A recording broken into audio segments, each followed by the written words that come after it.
நாங்கள் இருக்கிறதே வந்து 28வது மாடி. ஓகே, 28வது மாடிக்கு ஆப்போசிட்டில் நமக்கு ஜன்னல் வழியாக தெரிகிற அப்பார்ட்மெண்ட் இது. இது அப்பார்ட்மெண்ட்டு. எனக்கு தெரிஞ்சு இது வந்து ஒரு 40 மாடி பில்டிங்னு வைங்களேன். 40 மாடி பில்டிங். இது 35 மாடி 30 மாடி இருக்கும். ஸோ கன்ஸ்ட்ரக்ஷன் நடந்துட்டு இருப்பாங்க. Apartment construction.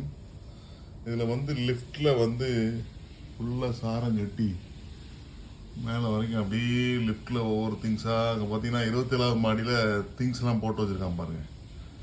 பார்த்தா தெரியும், ஒயிட் கலரில் தெரியுது இல்லையா? ஸோ அது அப்படியே வேலை நடந்துகிட்டு இருக்கு.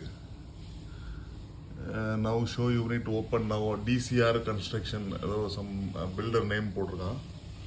பட் இது எனக்கு தெரிஞ்சு 40 அந்த லிஃப்ட் அந்த போது பாருங்க, மேலே போது பாருங்க. இது எனக்கு தெரிஞ்சு ஒரு 50 மாடி இருக்கும். ஏன்னா 36 40 ஆமாம் 45 மாடி இருக்கும்.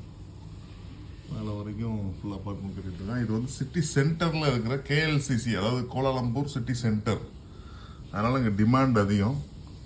ஃபுல்லாக ஸ்கை ஸ்கிராப்பர்ஸ் தான். நம்ம இருக்கிறது வந்து ஐபிஸ் ஹோட்டலோட நம்ம 28வது மாடியிலேருந்து நம்ம பார்க்குறோம்.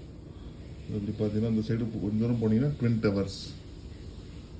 ஆமாம், ட்வின் டவர்ஸ் இந்த சைடில் தெரியுது, நீங்கள் பார்க்கலாம். இந்த சைடில் தெரியுது இல்லையா? 2 பில்டிங்கு நடுவில் அந்த சின்னதாக மெட்டல் மாதிரி தெரியுது, அது ட்வின் டவர்ஸ். வாக்கபிள் டிஸ்டன்ஸ் தான் இருக்குது. ஸோ இதுதான் அந்த ஸ்கை ஸ்கிராப்பர்ஸ். மலேசியா ஃபுல்லாக நீங்கள் பார்க்கலாம், அந்த ஸ்கை ஸ்கிராப்பர்ஸ் தான் இருக்குது. சின்ன இடம், சின்ன பாப்புலேஷன், பட் ஸ்டில் அந்த மெயின் இடத்துக்குள்ளே நிறைய ஸ்கை ஸ்கிராப்பர்ஸை பார்க்குறோம். வணக்கம்.